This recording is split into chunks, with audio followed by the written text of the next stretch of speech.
Normally, on the first day of school, teachers will not hand students a comprehensive sheet that lists all categories and subcategories of what they will learn during the semester and year.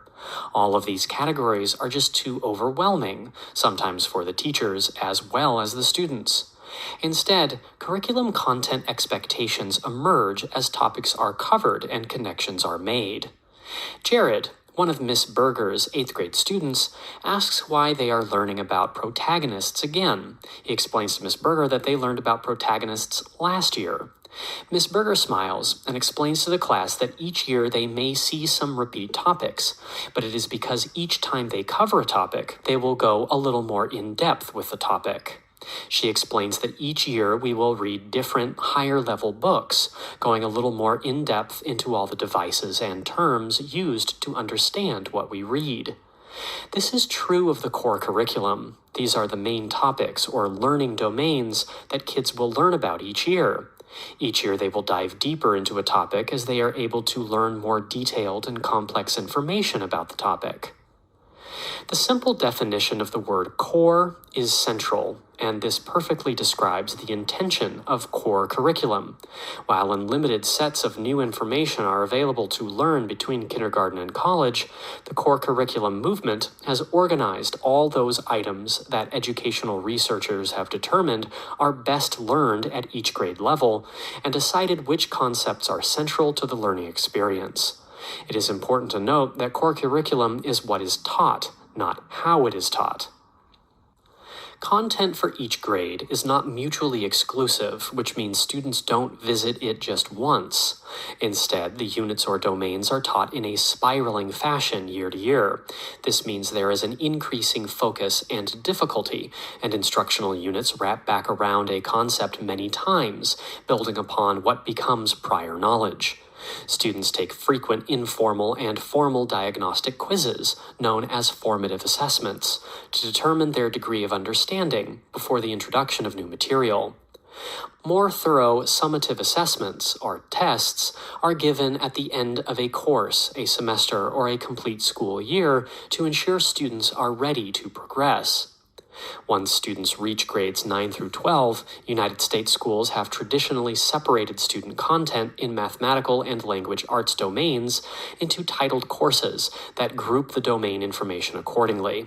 For example, elementary and middle school students are introduced to such literature topics as fiction, nonfiction, plot, and theme. However, once in high school, these topics are driven by universally accepted fundamental authors and teacher-selected content to ensure knowledge acquisition. This design is intended to mirror content delivery in higher education courses, as well as career-based expectations. What one English teacher is covering in one district might differ from the high school one county over, but the goals will be identical: terms, interpretation, understanding, vocabulary, writing structure, and critical thinking and analysis skills. Grade-level language arts curriculum in lower grades becomes courses such as British literature, American literature, creative writing, and research writing in higher grades. Similarly, a yearly math course at the high school level could be Algebra 1, Algebra 2, Geometry, or Pre-Calculus. Other content areas, such as the social sciences, computer literacy, physical education, and the arts have been developed or are under development to produce similar core curricula.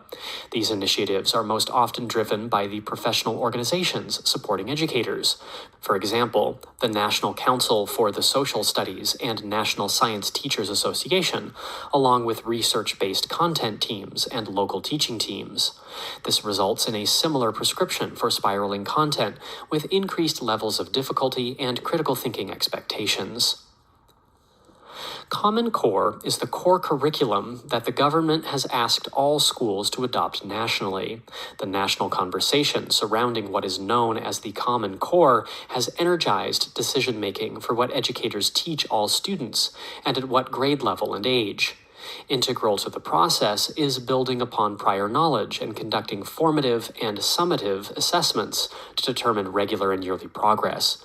Not all students have adopted the national core curriculum, but all states have engaged in extensive conversation and study to ensure students are learning the right things at the right time in a systematic and planned program that leads to success.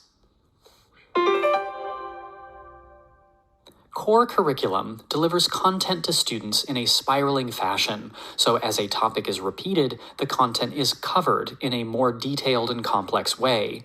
Core curriculum creates quality standards and expectations, but it is not a closed national curriculum without the possibility of creative delivery. The curriculum contains a systematic approach to all relevant domains, with the intention of delivering what is necessary for students to compete globally by the time they reach college and career age.